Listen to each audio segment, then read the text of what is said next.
Hey guys, this is Joey755 and I'm bringing you the last track guide of the season, and as this is my last race of the season, and the last race of the NIS season, and the last race of the real life NASCAR season.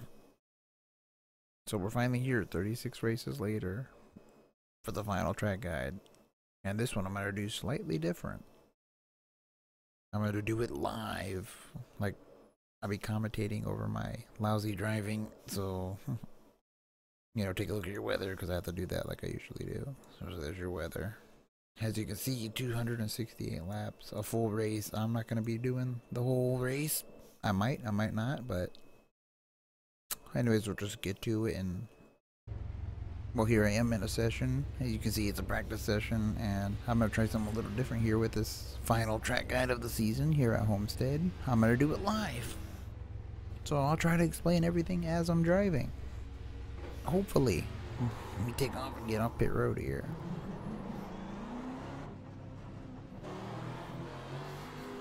Which I'm not sure requires you to take the access road, but I'm going to.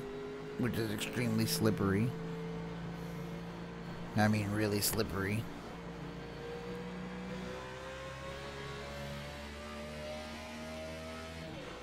So anyways, you want to get a good run off 3 and 4 here. And I usually run from basically top to the center, right above this black groove. And drive it all the way out to the outside wall to get a good run going to the line. So here we go down into turn 1. You're right at the green light. You want to get a little bit of brake. Let it roll down till you can feel the car start turning. Don't go below this groove or it gets really loose. Pick up the throttle about halfway through the corner. Again, carrying it out to the exit. Now 3 and 4, you can really drive it in. Use some brake to get it back down here to the end of the groove. The car gets super tight there in the center, and drive it to the exit, which is about right where that green light was. And remember, the track's much wider than it looks. And there's one lap for a 31.8 here. And as I said, you're going to go to turn 1. I'm going to slow it down. You can see right at the green light, I'm letting off the gas, using a little brake to get the car to set. Again, driving it to where this little seam is right here. This little seam. And start picking up the throttle slowly before this green light that was over there on the right.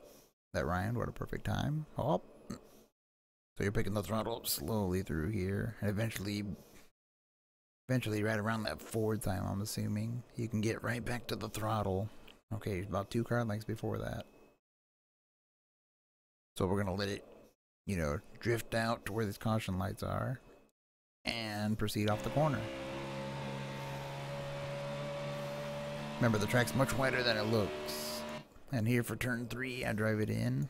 And as you can see, I'm off the throttle about 3 car lengths before. About 3 car lengths before that line. Which is pretty much conveniently right next to that forward sign, which is on my right. And again, you're driving this one in much deeper than turn 1. Using brake to get it set again down to this groove.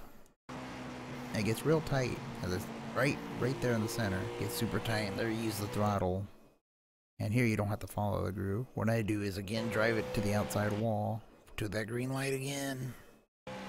And that should give you a nice launch off the corner for a 31.8.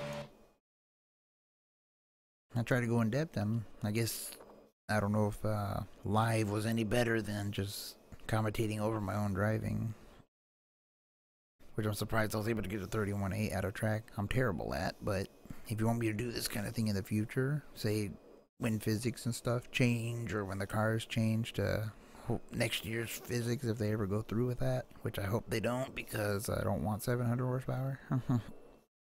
I want 900.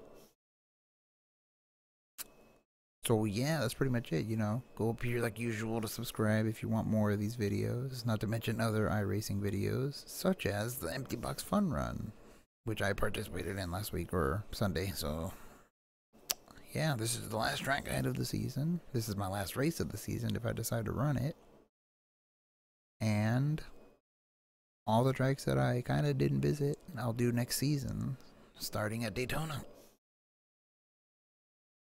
And also stay tuned for other various races, such as the Rolex 24, which I don't know what they're going to do there, but it's going to be fun, I'm sure.